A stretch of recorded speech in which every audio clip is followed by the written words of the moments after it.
Aqui nós temos um outro exemplo, também interessante, porque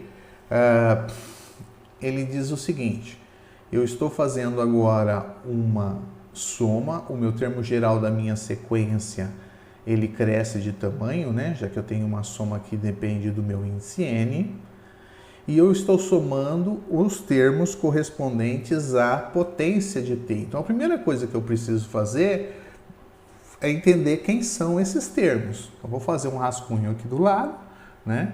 Vou começar aqui, por exemplo, quem é, eu começo, bom, aqui não especifica qual é o conjunto, né? Já que não especifica qual é o conjunto, eu preciso considerar preferencialmente um subconjunto dos naturais, e o primeiro elemento é aquele em quem faz sentido, né?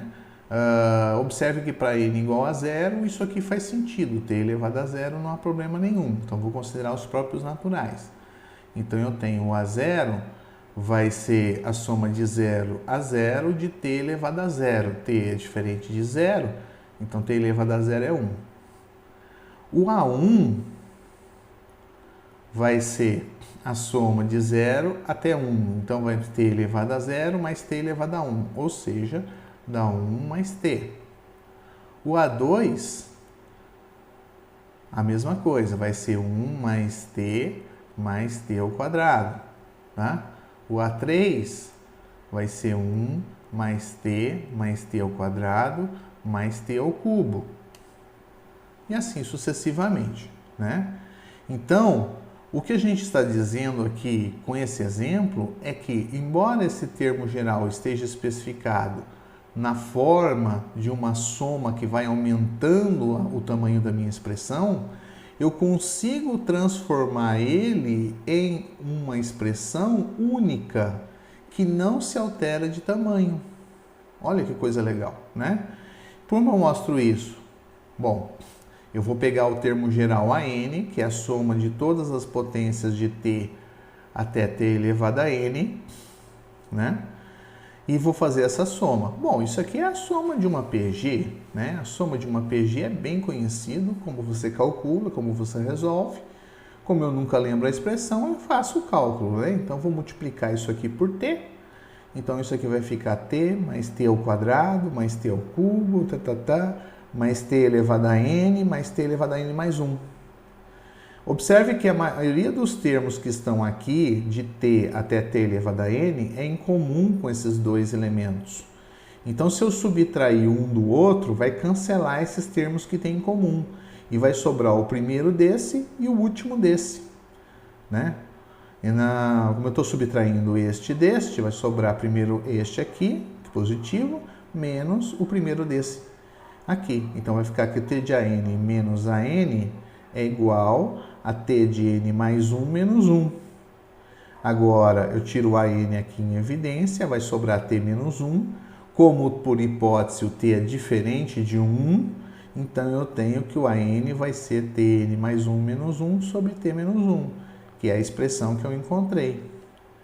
Então, você observa que eu encontrei uma expressão geral para essa forma. A gente vai ver que esse tipo de situação é importantíssima, né? Quando você consegue transformar uma soma que cresce, arbitrária, em uma expressão única que não cresce, isso é fundamental para você encontrar aonde que essa sequência vai, qual é o limite dessa sequência, tá? Então, o fato da gente ter uma sequência de números, essa sequência de números, ela pode ir para um valor ou não. A gente viu alguns exemplos aqui atrás, né? Essa sequência constante igual a 2, por exemplo, ela sempre vai ser 2. Então, no infinito, por mais que eu continue, o resultado sempre é 2. Essa outra sequência aqui fica alternando entre menos 1 e 1. E isso sempre vai acontecer. Então, eu não vou chegar a nenhum valor. Eu sempre vou estar pulando entre menos 1 e 1.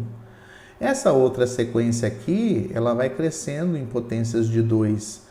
Então, dá para perceber que ela vai ficar números cada vez maiores e o resultado vai divergir. E o que fazer com estas sequências aqui? Como que a gente analisa isso? É isso que a gente vai tentar ver. Antes de mais nada, a gente vai definir o conceito de limite de uma sequência. A gente conhece bem o conceito de limite de função, né? O que acontece com uma função quando você considera que o limite dessa função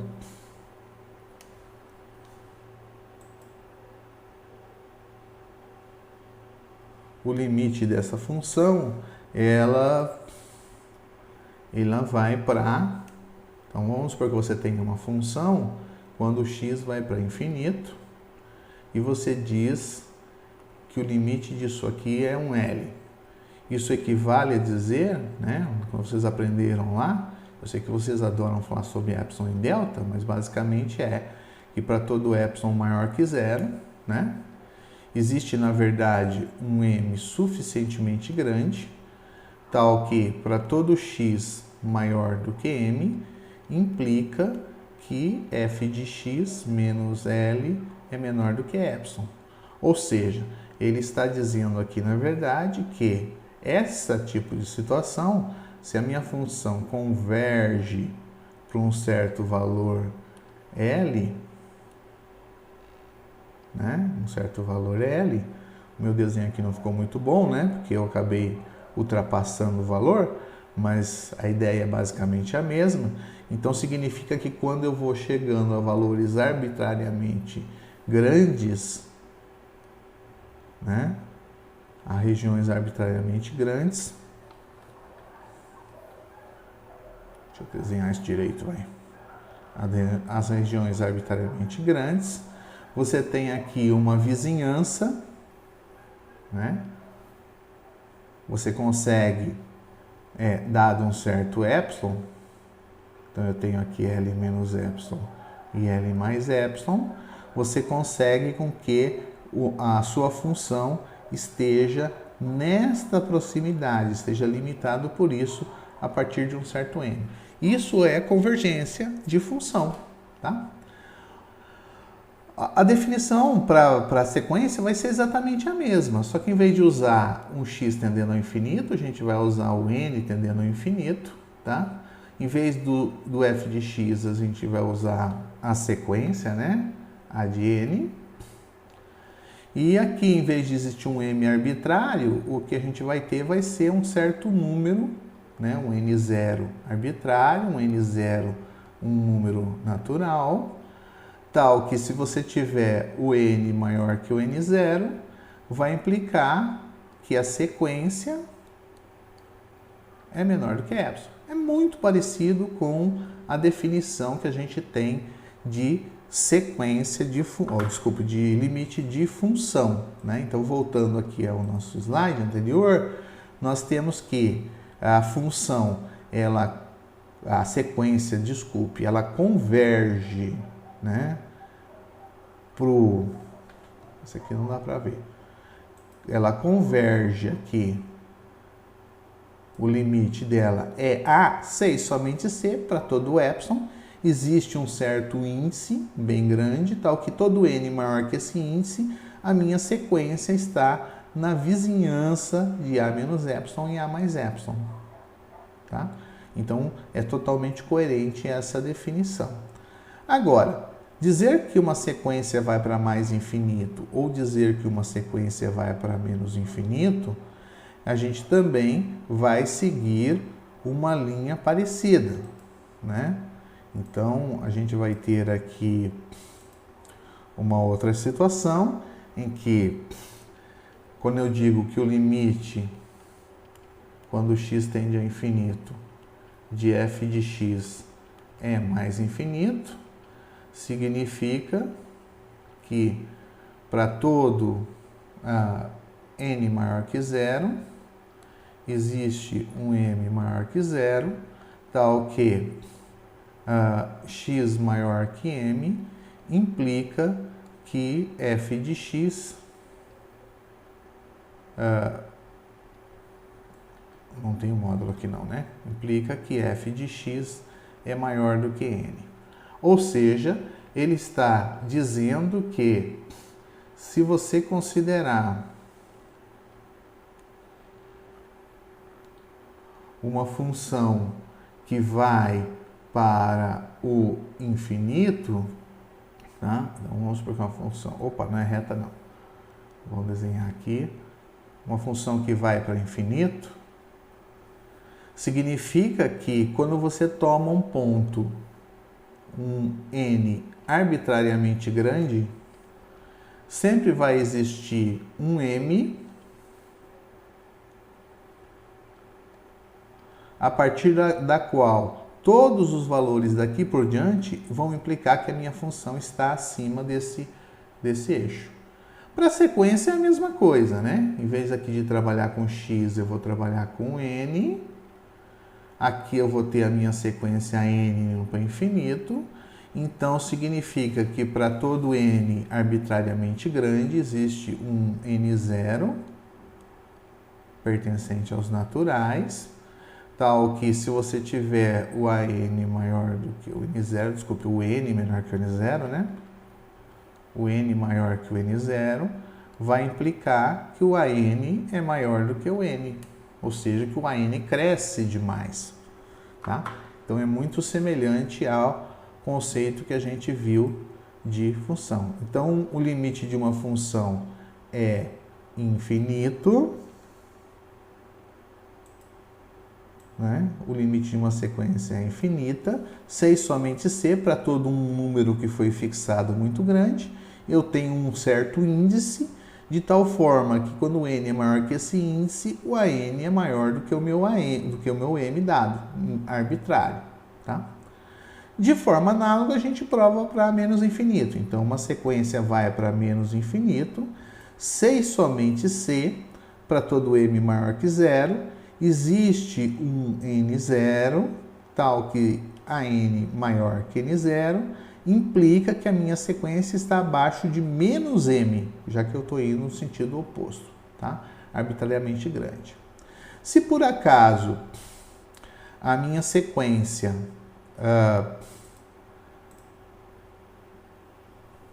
satisfazer uma dessas condições, ou seja, na verdade, satisfazer a condição 1 aqui, eu digo que ela é convergente. Se ela satisfazer esta ou esta, eu digo que ela é divergente. Ou, se ela não satisfazer nenhuma das três, também eu digo que ela é divergente, tá? Porque o limite não existe nesse caso. A ideia básica, quando eu tenho uma expressão para o meu termo geral, ou seja, eu conheço o meu termo geral, tem uma expressão que eu posso trabalhar, você pode encontrar o limite da sequência analisando o limite da função correspondente. Mas esse critério, essa forma, é a seguinte: se existe o limite da função correspondente, quando vai para infinito, existe o limite da sequência. Agora, se não existir o limite da função, eu não posso afirmar nada do limite da sequência. Então, só quando o limite da função existe, eu posso afirmar que o limite da sequência existe. Depois eu vou mostrar um exemplo para vocês onde isso falha quando o limite da função não existe e o limite da sequência existe, tá? Bom, vamos primeiro analisar o caso quando o limite da função existe e aí vamos concluir que o limite da sequência também existe. O primeiro caso é a sequência n igual a 1 sobre n. Quem é essa sequência? Na dúvida, sempre escrevam quem é a sequência. A minha sequência aqui começa de onde? De 0? Não, porque 1 sobre 0 não está definido, começa de 1. Então, eu vou começar de A1, que é 1 sobre 1, que é 1. O A2 é meio. O A3 é 1/3. O A4 é 1/4. Observa que eu estou diminuindo o valor da minha sequência, né? O meu valor numérico está diminuindo. Aparentemente, ele vai tender para 0. Mas como que eu verifico isso? Ora, eu vou analisar a função que dá origem a esse termo n. A função aqui é uma função de n. E a função que eu tenho é 1 sobre x, porque quando eu substituo x por n, eu caio exatamente na minha sequência. E quando eu analiso a função 1 sobre x com x tendendo ao infinito, observe que agora aqui eu estou analisando como se fosse uma função real. E nesse caso, a função real, a gente sabe que o limite dá 0. Portanto, o limite da sequência n existe e também é igual a zero. Então, essa é uma sequência convergente. Tá? Outro exemplo. Vamos considerar a sequência n igual a 2 elevado a n. 2 elevado a n é divergente. Por quê? Por que ela é divergente? Eu vou considerar a função que está associada com esse termo. A função é 2 elevado a x. Então, o limite de 2 elevado a x quando x vai infinito, essa é uma função crescente, né? E a gente sabe que isso aqui, como o expoente aqui cresce, isso aqui uma potência vai crescer também, e isso vai para mais infinito. Portanto, o limite da sequência n também é mais infinito. Ou seja, mesmo que a função vá para mais ou menos infinito, eu posso concluir também que a minha sequência vai para mais ou menos infinito, conforme o caso. Um terceiro exemplo usa justamente aquele resultado que a gente viu aqui do exemplo, né, que transformou isso aqui, a soma de potências, nesse termo geral. Aqui eu considerei o t diferente de 0 e o t diferente de 1, mas agora eu vou considerar apenas o t entre 0 e 1. Tá? Então, eu tenho a sequência que é a soma de potências, então t diferente de 0, t diferente de 1. Eu vou verificar que, na verdade, o limite desta sequência vai para 1 sobre 1 menos t. Nós já vimos lá atrás que essa sequência ela pode ser escrita na forma de um termo geral, ou de uma potência geral. Isso corresponde exatamente à função t elevado a x mais 1 menos 1 sobre t menos 1. Observe que o índice é o n que eu vou considerar como uma variável x. Quando eu faço o x tender a infinito, o único cara que tem aqui é justamente t elevado a x mais 1. O restante são todos constantes, né? Então, o limite disso vai ser o limite, a função associada com o limite desse termo. Mas como o t está entre 0 e 1, o resultado aqui vai para 0, né? E como ele vai para 0, porque está entre 0 e 1, o que sobra desse limite é menos 1 sobre t menos 1 ou 1 sobre 1 menos t. Como a função convergiu para 1 sobre 1 menos t, eu posso concluir que o limite da sequência também é 1 sobre 1 menos t. Vamos considerar essa sequência com o valor t igual a meio, por exemplo. Né? T igual a meio. Então, a minha sequência é dada por a de n igual o k variando de 0 até n, de meio elevado a k. Né? Ou ainda, se vocês preferirem, k de 0 a meio de 1 sobre 2 elevado a k. Então, o meu A0 aqui só tem o termo 0, então vai dar 1. O meu A1 é 1 mais meio, vai dar 3 meios. O meu A2 é 1 mais meios mais 1 quarto. Então, observe que eu estou somando todo o termo anterior, aparece aqui, né? Então, eu tenho aqui, vai dar 4, 6, 7 quartos. Depois eu tenho o meu A3, vai ser 1 mais meio mais 1 quarto mais 1 oitavo. Então, isso aqui vai ser os 7 quartos mais 1 oitavo, né? Então, isso aqui vai dar 8, aqui vai dobrar, dá 14, 15 oitavos, tá? Então, você vê que o valor que eu tenho aqui é 1, aqui é 0,75, se a gente for pensar em ponto flutuante. Aqui, 7 dividido por 4 é quase 2, né? Vai sobrar 1, nossa, aqui é 1,5. O que é 0,75? Nada. 1,5. Então, aqui eu tenho 3,5 dividido por 4, ou seja, dá 1,75. Esse aqui vai dar 7,5 dividido por 4. Então, eu estou somando meio aqui dividido por 4, vai dar 1,825, se eu não me engano. Tá? Então, você vê que os valores eles estão aumentando e se aproximando de 2. Pelo exercício que a gente provou, o limite, quando n vai para infinito, do nosso AN, ele é 1 sobre 1 menos t, ou seja, 1 sobre 1 menos meio, ou seja, 1 sobre 1 meio, ou seja, 2. Exatamente o valor que a gente tinha encontrado.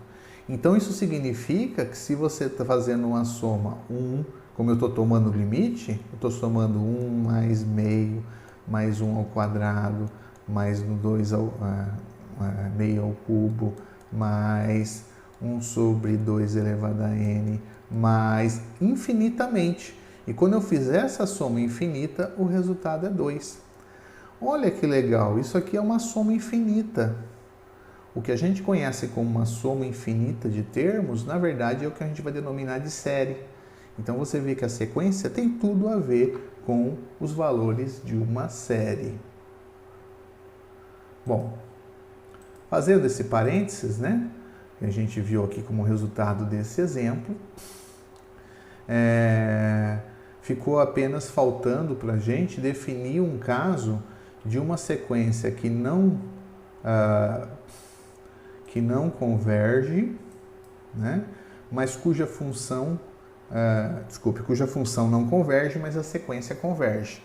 Então, eu vou definir aqui para vocês uma sequência Bn dada pelo cosseno de 2 vezes n vezes π. Ora, cosseno de 2 vezes nπ é sempre um múltiplo de 2π. Então, a gente sabe lá do círculo trigonométrico que aqui a gente tem, né, o 0π, 2π, 4π, 6π e assim por diante. Ou seja, o 2nπ cai exatamente aqui. Então, na verdade, esse termo é justamente a sequência constante igual a 1. E a gente sabe que sequências constantes, elas convergem e convergem para 1, porque se mantém sempre no 1. Agora, quando eu considero a função associada a esse termo geral, eu tenho a função cosseno de 2π vezes x.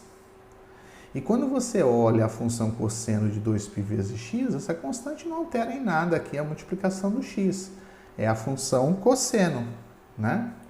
Então, a função cosseno, basicamente, que a gente tem aqui considerando o gráfico, é uma função que começa aqui no 1 e ela vai ficar oscilando indefinidamente, tá? Então, o limite dela, ela sempre vai estar variando. Em qualquer termo que você colocar, por mais que você cresça o valor de x, ela sempre vai estar oscilando entre menos 1 e 1. Então, esse limite aqui, quando x tende ao infinito, de f de x, ele não existe. Então, é um exemplo de uma função que não tem limite, mas cuja sequência, porque a gente pegou um ponto específico, ela se torna convergente, tá? Então, a gente só pode usar esta estratégia que está aqui, essa estratégia de utilizar o limite da função, quando o limite da função existir. Se o limite existe, então eu posso considerar que existe o limite da sequência. Se o limite da função não existe, eu sou obrigado necessariamente a mostrar a convergência de uma outra forma, tá? E aí depende, é claro, da função que eu estiver utilizando. Bom, alguns resultados são importantes para mostrar convergência ou divergência. Essa primeira proposição aqui diz o seguinte: se eu tiver uma sequência convergente para um número real, então a sequência formada pela diferença de dois termos sucessivos da minha sequência convergente tem que convergir para zero, né? Ou seja, ele está dizendo que se eu tiver o limite,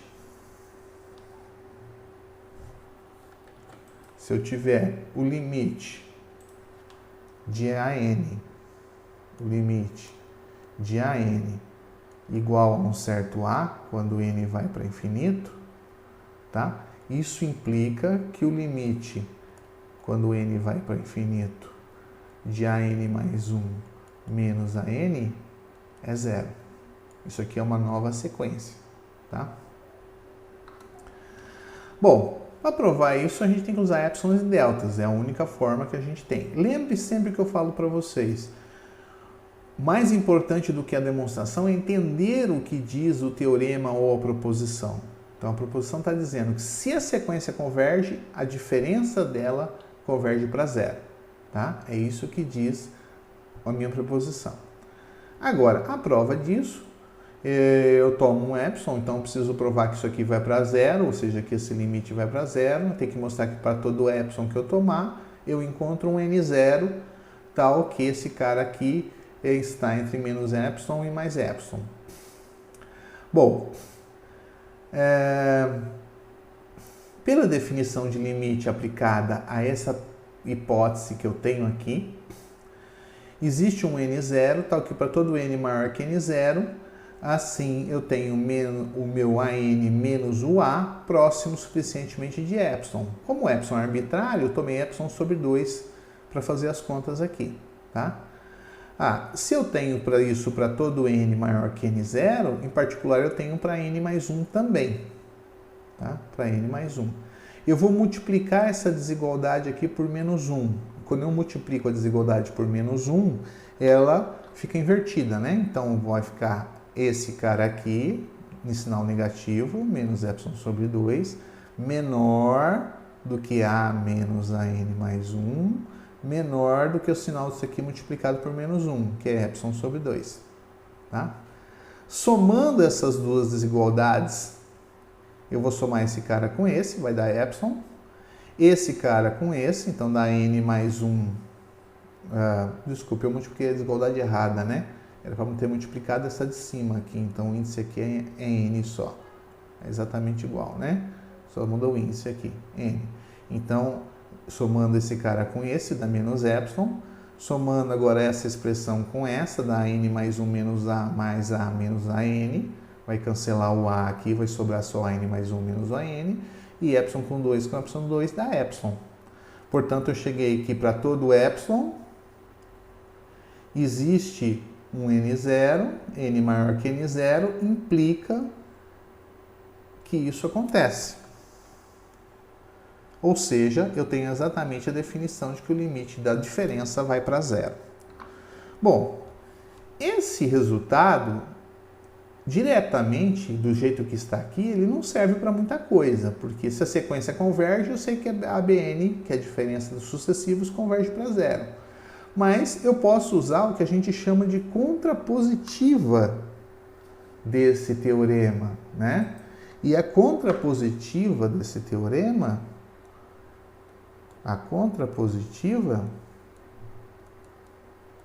é o seguinte. Lembra que a contrapositiva funciona assim. Se isso implica isso, então se isso aqui não acontece, isso aqui também não pode acontecer. Porque se isso acontecesse, isso tinha que ser verdadeiro. Se isso não é verdadeiro, então isso não é verdadeiro. Então, eu estou dizendo que se o limite da bn é diferente de zero, ou não existe o limite da bn, também pode ser, tá? Então, o limite da n não existe, tá? O limite da n não existe. Ou ele é divergente, né? Ok? Então, nós temos exatamente aqui o resultado. Se seja em uma sequência. Se a sequência das diferenças dos termos sucessivos diverge, então a sequência da n é divergente. Então, esse é um corolário que a gente pode utilizar para mostrar que uma sequência é divergente, apenas isso, tá? Se o bn for para zero, eu não tenho nenhuma garantia de que a n é convergente, ok? Ela é um sentido único. Vou usar isso aqui, por exemplo, para provar que a sequência que se alterna de 0, 1, 0, 1, 0, 1 é divergente, né? De fato, se eu pegar a sequência do bn, quem é a sequência do bn aqui? É a diferença, é a sequência formada pelos termos sucessivos. Diferença desse menos esse. Então, vai dar 1 menos 0 dá 1, 0 menos 1 dá menos 1, 1 menos 0 dá 1, 1 menos 1, 1 menos 1, etc. Essa sequência aqui é Bn. O módulo de qualquer elemento Bn é sempre 1. Portanto, ela não pode ir para zero, né? Porque se ela fosse para zero, necessariamente o valor teria que se aproximar de zero. Como ela é constante igual a 1, ela não pode ser zero. Tá? Existe um caso especial de uma sequência, que é essa sequência da soma dos inversos até o número n, tá? É uma sequência em D1.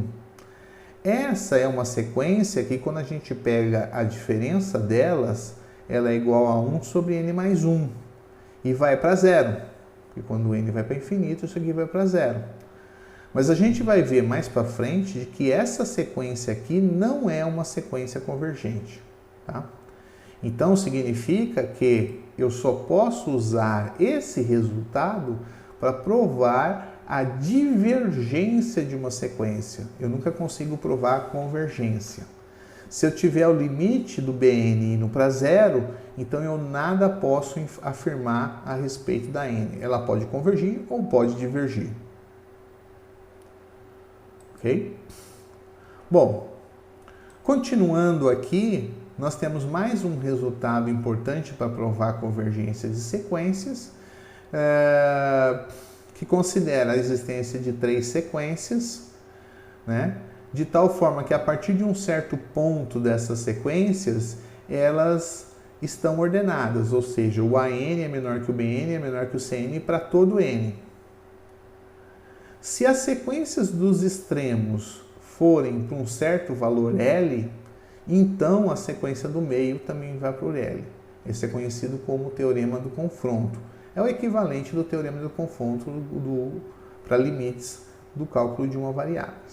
A demonstração também segue o mesmo caminho, né?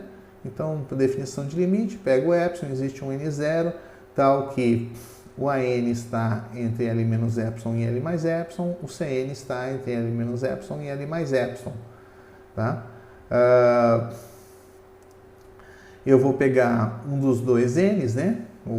Se eu tenho N1 maior que N0, eu simplesmente pego um N0 maior, então vou simplesmente assumir que o N0 já é maior que o N1, ou seja, essa desigualdade é satisfeita. Portanto, eu tenho que L menos epsilon é menor que o AN, que é menor que o BN, que é menor que o CN, que é menor do que L mais epsilon. Portanto, o BN também está aqui no meio, então o limite do BN também vai para L. Vamos fazer um exemplo, né? Então, são umas sequências aqui um pouco mais complicadas, mas nós temos uma sequência n igual a 1 sobre 3 elevado a n e uma Cn 1 sobre 2 elevado a n. E a minha Bn é formada pela soma aqui de cossenos e senos sobre 2n sobre 3n. Observe que essa sequência n ela é convergente, né? Porque a função 1 sobre 3 elevado a x, quando x vai para infinito, vai para zero. Portanto, o limite dessa sequência é zero, o limite dessa sequência aqui é zero. Agora, será que vale a desigualdade? Então, observando aqui que cosseno ao quadrado é menor do que n, e seno ao quadrado é 1 menos o cosseno ao quadrado de n, então a gente vai concluir que essas sequências aqui acontecem, né? Porque eu tenho exatamente esses termos, né? A gente fazer aqui. A gente pode fazer a continha rápida aqui, né? Para mostrar essa desigualdade. Então, se você considerar, por exemplo, que cosseno ao quadrado está entre 0 e 1, então, substituindo ali, eu tenho que o meu Bn vai ser cosseno ao quadrado de n sobre 2n mais 1 menos cosseno ao quadrado de n sobre 3 elevado a n. Tá?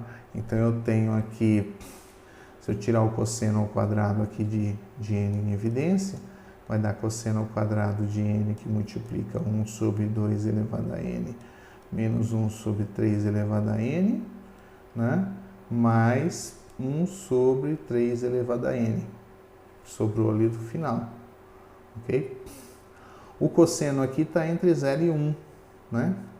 Então, como o cosseno aqui está entre 0 e 1, observe que 1 sobre 2 elevado a n é sempre maior do que 1 sobre 3 elevado a n. Então, isso aqui é sempre positivo. Portanto, o fato de eu estar entre 0 e 1 significa que quando isso aqui for 0, essa sequência aqui é maior do que 1 sobre 3 elevado a n, já que isso aqui é maior ou igual a 0. Quando for menor ou igual a 1, então isso aqui vai cancelar a sequência 1 sobre 3 elevado a n e ele vai ser menor do que 1 sobre 2 elevado a n. Portanto, você tem exatamente a desigualdade do teorema do confronto. Tá? Como o limite de AN e o limite de CN vão para 0, eu não preciso nem me preocupar com essa do meio, porque eu já mostrei que ela está aqui, então o limite dela também vai para 0.